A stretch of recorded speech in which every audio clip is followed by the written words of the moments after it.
Assalamualaikum warahmatullahi wabarakatuh. Selamat sore karena saat ini sore hari ya, menjelang berbuka puasa.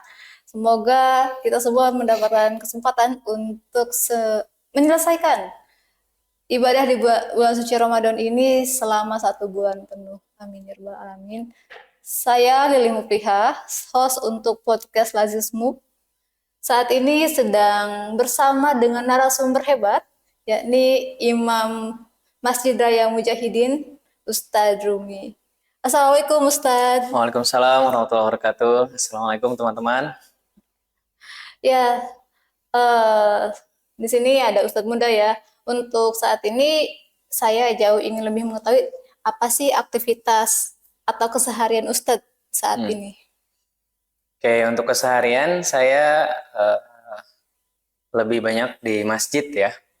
Banyak di masjid sebagai imam, menerima juga konsultasi agama. Kadang datang juga ke masjid ataupun ke rumah. Dan selain itu saya punya profesi di luar, sebutnya di luar ini ya, agak jauh. Saya berprofesi sebagai DevOps Engineer di salah satu perusahaan IT ya, yang ada di Bandung. Insya Allah. Oke, jadi selain aktivitas di masjid, Ustadz juga sebagai engineer ya. Yeah. Masya Allah ya, menginspirasi bahwa kita mesti seimbang ya Ustadz ya.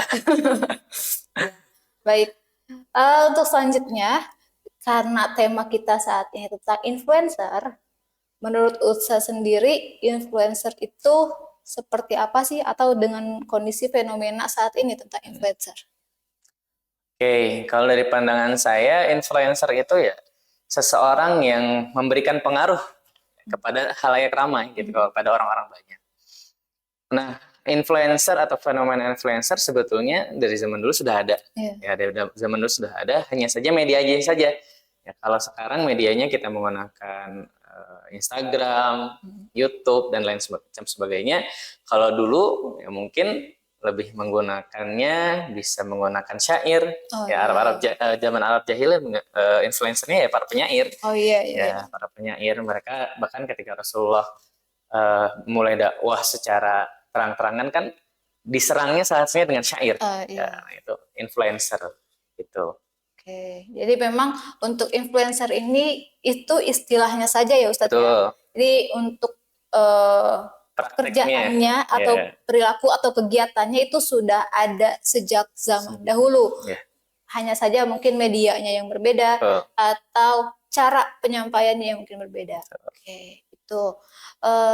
Kenapa sih kita mesti membahas tentang influencer? Karena ini menjadi fenomena baru di era digital, yang mana karena banyaknya platform yang digunakan dan juga bagaimana orang yang jauh yang tidak pernah bertemu kemudian bisa memengaruhi manusia-manusia lainnya.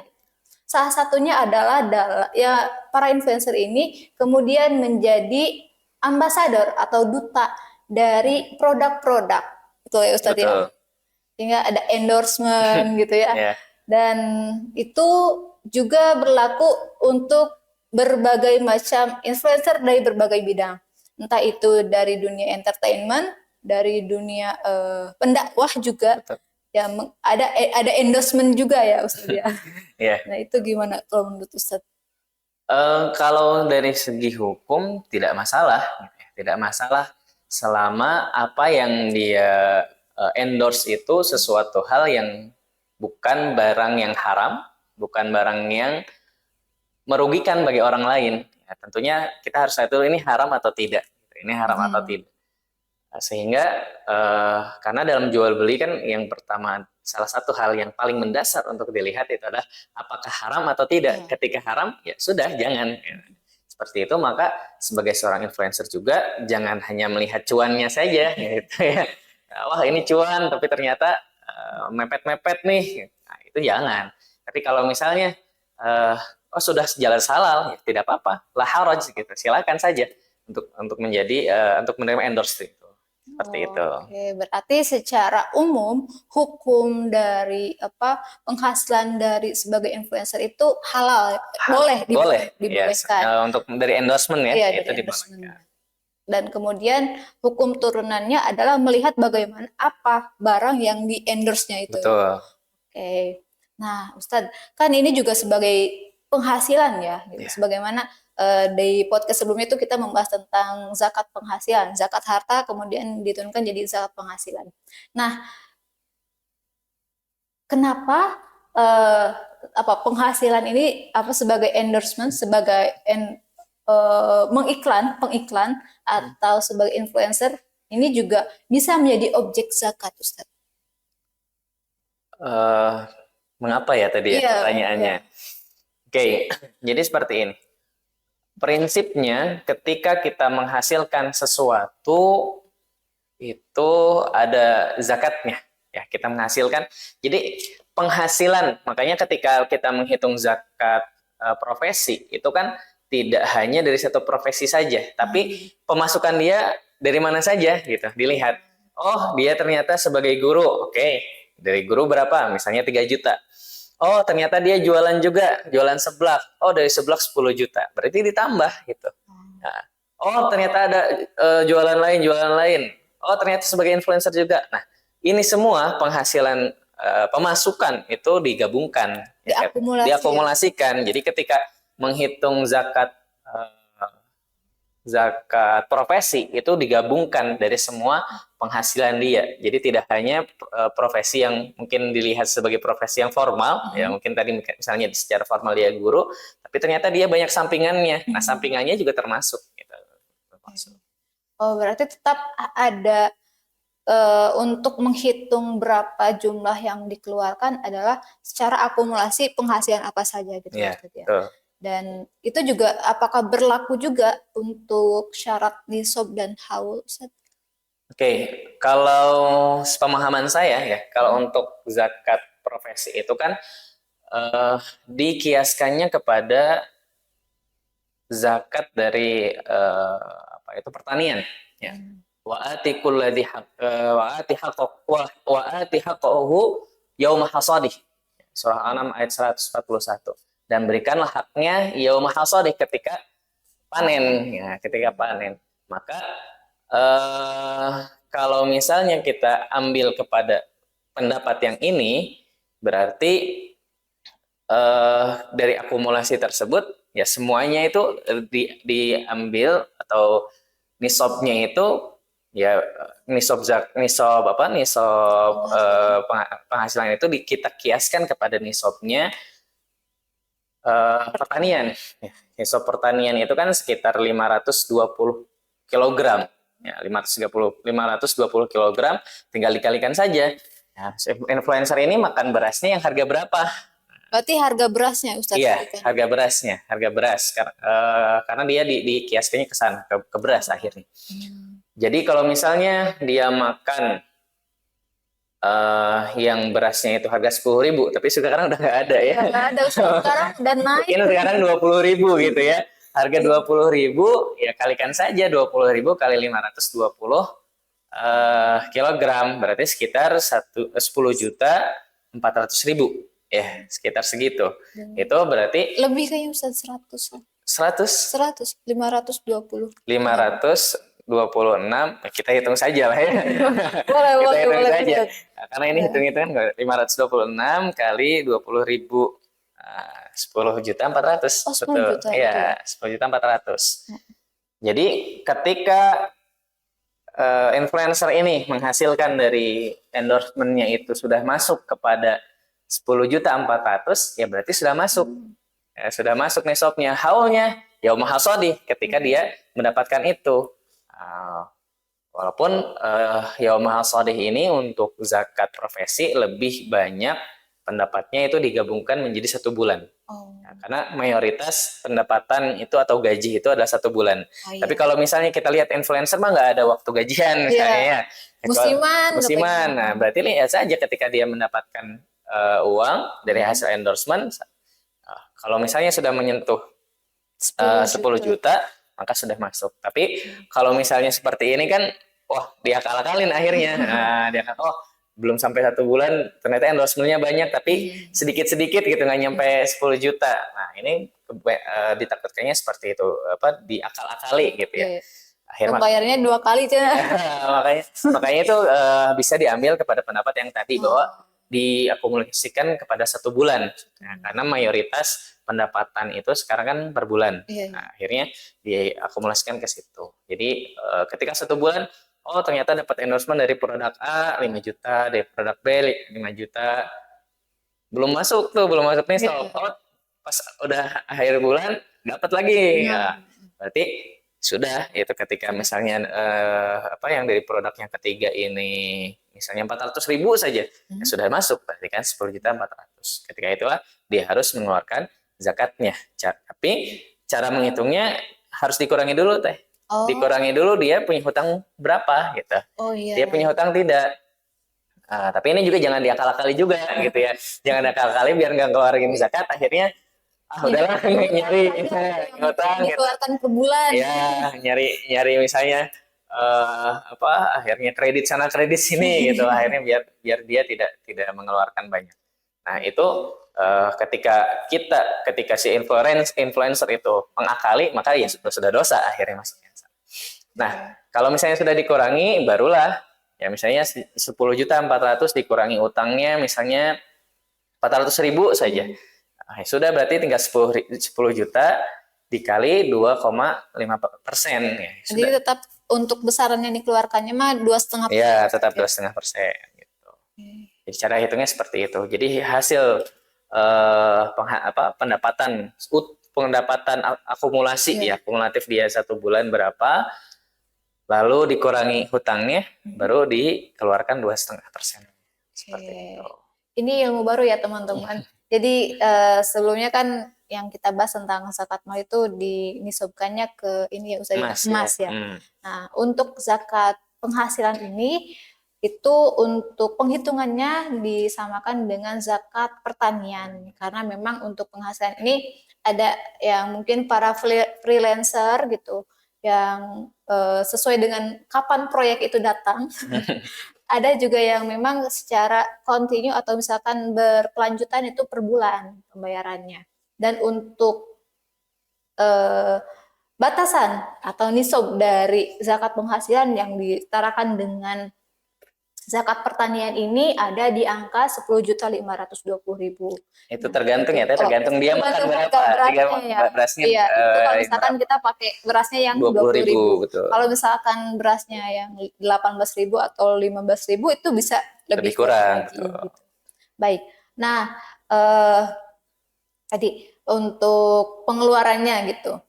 Nah, untuk selanjutnya Ustadz, oh iya, tadi itu ada tentang kalau misalkan penghasilan akumulasinya itu juga itu masih penghasilan kotor, belum dengan hitungan utang yang dia miliki gitu ya. Sehingga ketika nisabnya itu yang 10.500.000 itu sudah dikurangi dengan utang gitu ya Ustaz ya. Kalau misalkan penghasilannya 10.520 dan punya utang 500.000, maka kewajibannya berarti dia sudah masuk ya, dia sudah masuk kepada haulnya, kepada nisabnya, tapi untuk pengeluarannya, pengeluaran zakatnya berapa, maka harus dikurangi dulu. Dikurangi dulu hutangnya berapa. Jadi kalau misalkan punya utang 500.000 dan total yang bersihnya itu 10.020.000, berarti itu gugur Ustadz kewajiban untuk zakat. Tidak. Jadi dia penghasilannya berapa itu sudah masuk. Karena kalau misalnya kalau hitungan yang tadi itu yang dikiaskan kepada emas. Karena kalau emas kan haulnya harus 1 tahun, disimpan 1 tahun. Nah kalau kiaskan kepada emas memang seperti itu. Jadi ketika 1 tahun kurang 1 hari ternyata dia punya hutang 500.000. Maka gugur seperti itu apabila dikiaskan kepada emas. Seperti itu. Cuman kan akhirnya kalau emas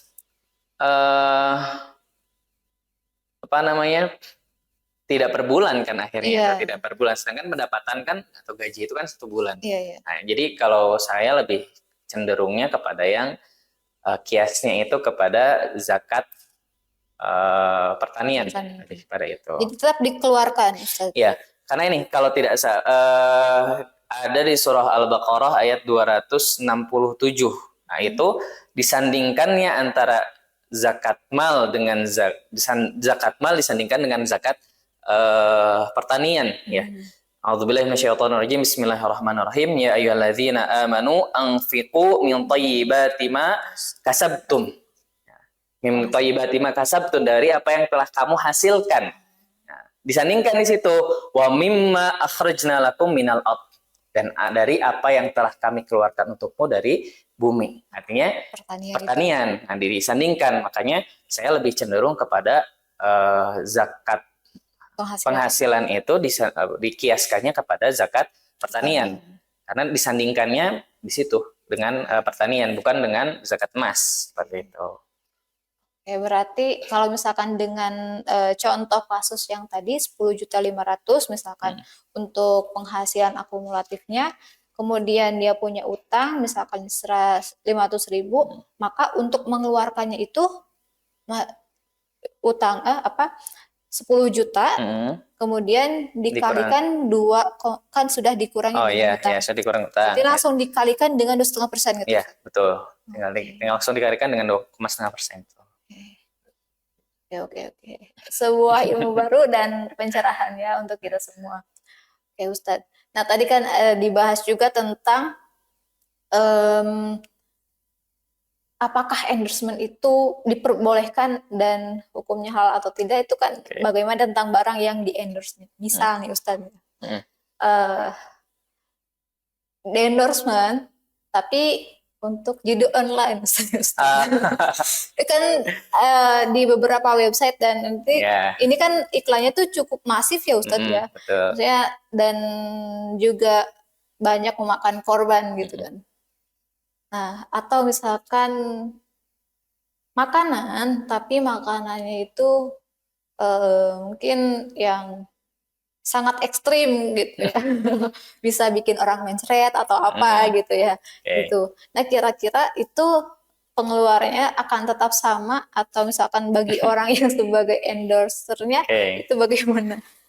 Perlu digarisbawahi ya teman-teman ya, bahwa yang dizakatkan itu dari penghasilan yang halal.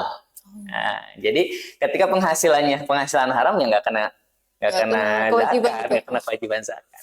Ketika tadi hasil judi judi online, ya dia nggak kena wajib zakat, karena hartanya harta haram. Gitu, hartanya harta haram.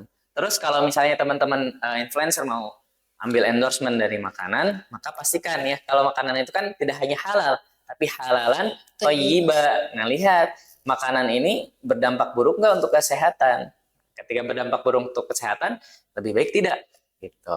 Maka perlu lihat juga ya ada logo halalnya atau tidak, sudah dapat halal dari MUI atau tidak, dari Departemen Kesehatan. Mungkin kalau misalnya ada keterangan, wah ternyata makanan ini beresiko A, B, C, dan D, lebih baik tidak. Seperti itu. Oke, berarti untuk para influencer atau misalkan orang yang memiliki pekerjaan sampingan dari endorsement itu juga perlu mengaudit ya, mengaudit penghasilannya gitu, mana yang memang ini dihasilkan dari sesuatu yang halal dan thayyib gitu, dan mana yang itu tidak gitu.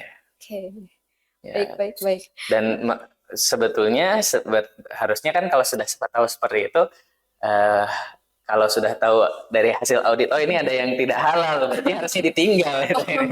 Harusnya ya. Harusnya ditinggal, karena kita hidup kan bukan masalah cuan ya, bukan saya masalah cuan. Karena gini, banyak orang yang punten sekarang itu melihat, wah ini peluang cuan, tapi akhirnya mengesampingkan halal haramnya. Nah, itu akan berpengaruh kepada kehidupannya akhirnya nanti, ya, kepada kehidupannya nanti tidak ada keberkahan. Nah, ketika hartanya itu ada harta yang haram, jangankan haram, yang syubhat pun kata para ulama itu yudhib minhum al-barakah, menghilangkan dari mereka keberkahan, seperti itu. Itu tadi terlalu ekstrim mungkin. Ini mungkin lebih ke apa ya, kepenasaran saya ya Ustaz ya. Silakan. Karena kan momen 1 bulan yang lalu itu hype-nya cukup tinggi, ini elektoral pemilihan Ah, gitu ya. Itu oke. kan ada beberapa tokoh yang di endorse juga ya, itu Ya, endorsement juga gitu. Meskipun karena memang secara dia sudah punya followers yang ya. banyak gitu. Em, dan mungkin sebutlah itu sebagai sebuah mega proyek. Bagi individunya ya, Hmm, kita tidak membahas tentang kubu mana dan kubu mana. Nah, kira-kira ketika itu sebagai sebuah proyek juga tetap harus dikeluarkan ya Ustaz ya. betul. Ya. Karena tetap pemasukan kan akhirnya. Iya. Akhirnya kepada pemasukan. Karena tadi kan zakat profesi itu akhirnya tidak hanya dari satu profesi, tapi dari semua pemasukan dia. Oke. Gitu. Jadi harus dilihat juga itu sebagai sebuah masukan yang dihitung. Kayak karena bentuknya musiman ya Ustaz. Maksudnya Hmm, bukan yang kalau misalkan yang gaji per bulan kayak itu memang ya, secara kontinu gitu per bulan dan didapatkannya panennya itu per bulannya. Dan kalau misalkan di freelancer gitu, itu ya bentuknya kapan proyek itu atau ya proyek itu disepakati gitu ya dan hmm. kemudian dibayarkan. Oke, oke. Nah, Ustaz sebelumnya eh, apakah apa penghasilan sebagai influencer ini juga ada contohnya nggak Ustaz dalam konteks klasik atau ya Hmm, beberapa tahun yang lalu gitu? konteks klasik ya. Ya. Oke, kalau konteks klasik, maka penyair itu kan sebagai salah satu profesi. Mhm. Salah satu profesi yang itu juga sebagai apa sebagai influencer juga Iya. gitu ya. Jadi itu sudah ada gitu dari zaman dulu bahwa menjadikan influencer itu sebagai profesi. Hanya Mhm. saja kalau dulu medianya adalah syair, ya adalah bait-bait. Kalau sekarang ya medianya tadi lah ya Hmm. platform-platform. Nah, eh tadi kalau apa beberapa tahun lalu gitu. Iya, kan ini hype-nya tuh setelah pandemi kalau nggak salah Betul. gitu. Nah, mungkin 10 tahun atau 20 tahun lalu. Eh 10 tahun 20 tahun lalu mungkin memang belum belum ini ya karena YouTube sendiri kan baru ada tahun 2000-an Nah, ya ya. gitu. Sendiri baru ada tahun 2000-an. Eh untuk kasus beberapa tahun ke belakang saya mungkin belum terlalu tahu. Sebetulnya kalau dikatakan influencer ya guru pun influencer Betul, akhirnya ya. betul, betul. Pendakwah pun influencer. Siapapun itu yang mempengaruhi orang ya itulah influencer. Jadi sebetulnya ketika kita mengatakan influencer ya luas, gitu. Tinggal dilihat dia ada di ranah apa, apakah yang disampaikannya baik atau Hmm. tidak, itu pun menjadi salah satu Betul. indikator ya, Ya. penghasilannya halal. Ketika apa yang disampaikannya itu adalah kebohongan, lalu dia mendapatkan uang dari situ, ya berarti hartanya bukan harta halal gitu. Nggak kena wajib zakat gitu. Oke. Seperti itu. Jadi kalau misalnya untuk dilihat ke beberapa tahun yang lalu, ya influencer sendiri ya pendakwah itu masuk ya siapapun itulah yang dia apa memberikan pengaruh gitu. Oke. Oh, oke. Nah, terakhir Ustadz mungkin ya. Bagaimana sih cara untuk membangun awareness kepada para influencer, entah itu yang di platform daring ataupun luring gitu ya. Kan bisa jadi sebagai pendakwah gitu dengan sekali fee-nya tuh Hmm. bisa 15 juta atau kan Ya, kita nggak tahu ya. Mungkin apalagi dengan hype yang sekarang itu sangat mungkin terjadi gitu. Atau dengan mungkin para penyanyi dan sebagainya gitu itu atau para selebritis. Nah, bagaimana membangun kesadaran untuk para eh, orang-orang berpengaruh ini ya. Influencer itu kan bahasa padannya itu iya berpengaruh ya, berpengaruh orang betul. berpengaruh itu um, sadar dan mau untuk menunaikan zakat terutama dari penghasilannya Ustaz.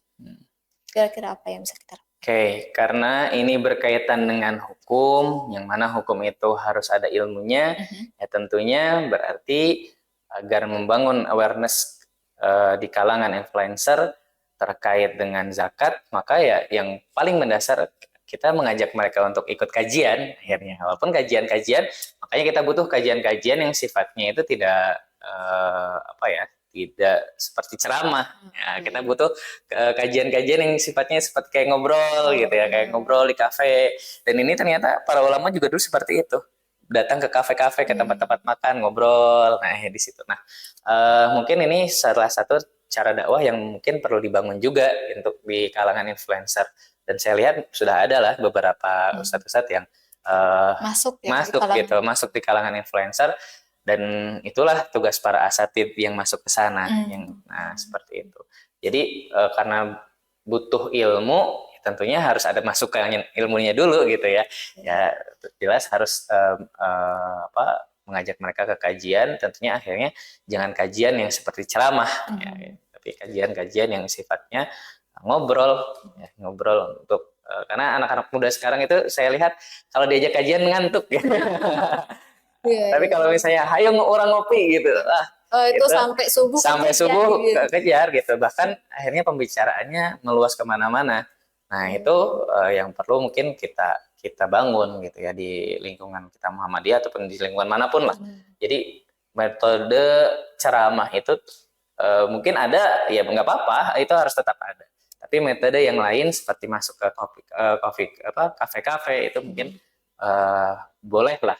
Hanya saja mungkin kita perhatikan juga di kafe itu apakah menyetel musik-musik yang haram atau tidak. Nah, itu juga perlu dipilih. Jadi jangan asal seperti itu. Oke, berarti itu juga menjadi awareness sendiri untuk para pendai mungkin saja untuk masuk ke kalangan-kalangan yang jauh bisa lebih fleksibel dan bisa menjangkau lebih banyak. Dan mungkin ada perubahan atau misalkan elaborasi cara dan metodenya ya Ustaz. Betul, elaborasi. Sehingga dan juga untuk tempat-tempatnya juga diperluas gitu, karena memang tempat di mana tempat berkumpul orang itu disitulah tempat untuk berdakwah ya Ustaz ya. Betul. Ya kayak Rasulullah juga kan di mana ada pasar Rasulullah datang gitu kan. Rasulullah berdakwah di situ. Tidak hanya berjualan gitu, tapi Rasulullah berdakwah juga. Baik.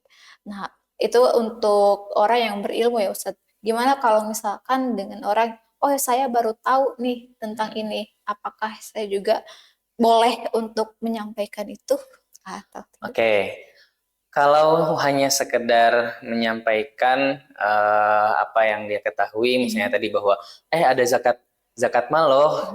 Zakat mal tuh ternyata kayak gini. Nah, itu boleh gitu ya, itu boleh. Tapi ketika misalnya ada permasalahan yang membutuhkan fatwa, maka kita sebagai orang awam itu jangan asal ngomong. Jangan asal ngomong. Saya pun ketika ada suatu permasalahan tidak langsung ini hukumnya kayak gini. Ketika saya merasa ragu, saya akan mengatakan nanti ya besok atau besoknya lagi atau pokoknya kasih saya waktu untuk bisa buka kitab dulu, ataupun saya bertanya kepada guru-guru saya. Jadi saya sampai sekarang pun saya masih kadang bertanya sama guru-guru saya, karena yang namanya ilmu dalam keislaman itu kalau dulu kan ada sanad ya. Kayaknya kalau sekarang itu kan sudah mulai hilang sanad dan itu, maka hati-hati bagi orang-orang yang merasa saya masih awam, boleh menyampaikan tapi hanya sekedar menyampaikan apa yang sudah jelas gitu ya, tidak untuk menyelesaikan sebuah permasalahan tertentu gitu. Jadi harus jelas dulu. Kalau misalkan masih ragu dan merasa ada yang jauh lebih ahli dibandingkan kita, itu kita bisa merefernya ke yang ahli gitu. Jadi hanya sebagai pematik lah, pematik ada inilah, ada zakat mal atau zakat profesi. Yuk nanti kita ngaji sama Ustadz ini misalnya, itu lebih bagus. Tuh. Jadi selain sakit atau kesehatan untuk didiagnosa, untuk ilmu pengetahuan pun kita tidak boleh, kalau misalkan disampaikan di hadapan pada kasus, tidak boleh mendiagnosa sendiri. Itu perlu ada ahlinya, maksudnya ada referensi yang kuat untuk memutuskan itu bagaimana besaran yang dikeluarkan dan hukum untuk itu ya teman-teman. Dan terakhir, yang ini beneran terakhir banget Ustadz, yang perlu disampaikan mungkin ya, kemana para influencer itu menunaikan zakat penghasilannya? Oke, tentunya ya kemana ya, ketika pertanyaannya kemana, tentunya kalau di sini ya ada di Lazismo ya. Nah, ini silakan bisa ke Lazismo. Bagi teman-teman yang dekat dengan Lazismo, silakan ke Lazismo. Tapi pada dasarnya, pada prinsipnya, silakan untuk menyalurkan ke lembaga-lembaga yang berhak dan memang sudah punya lisensi mungkin ya, lisensi. Tapi kalau misalnya ingin ke Lazismo, alhamdulillah itu lebih bagus. Jadi kalau ke yang lain juga bagus ya, tidak ada bedanya ya. Karena insya Allah ketika lembaga-lembaga yang sudah resmi, sudah diakui pemerintah, dan mereka sudah jelas penyalurannya bagaimana, ya insya Allah kita sebagai orang awam ya menyerahkan kepada ini ahlinya gitu, ini ahlinya, ya mereka ahlinya, seperti itu. Tapi kalau misalnya kalau dalam konteks ini maka lazismu. Ya silakan lazismu bisa. Baik, terima kasih Ustadz atas waktunya. Alhamdulillah alamin. Tadi juga sudah dikasih tanda ya. Dan karena sebentar lagi kita akan masuk ke waktu berbuka, maka selamat berbuka puasa untuk yang merayakan.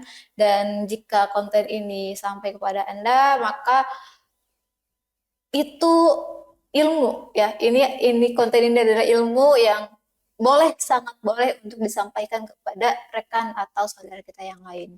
Bahwa dari setiap penghasilan yang kita miliki itu ada hak orang lain, hak mustahik yang memang sudah disyariatkan, dan kita juga perlu mengaudit penghasilan yang kita dapatkan. Seperti itu, hadanallahu wa iyyakum ajmain, billahi fisabilil haq, fastabiqul khairat. Saya Lilih Muplihah dan Ustadz Jalaluddin Rumi. Oke, kami pamit undur diri. Assalamualaikum warahmatullahi wabarakatuh.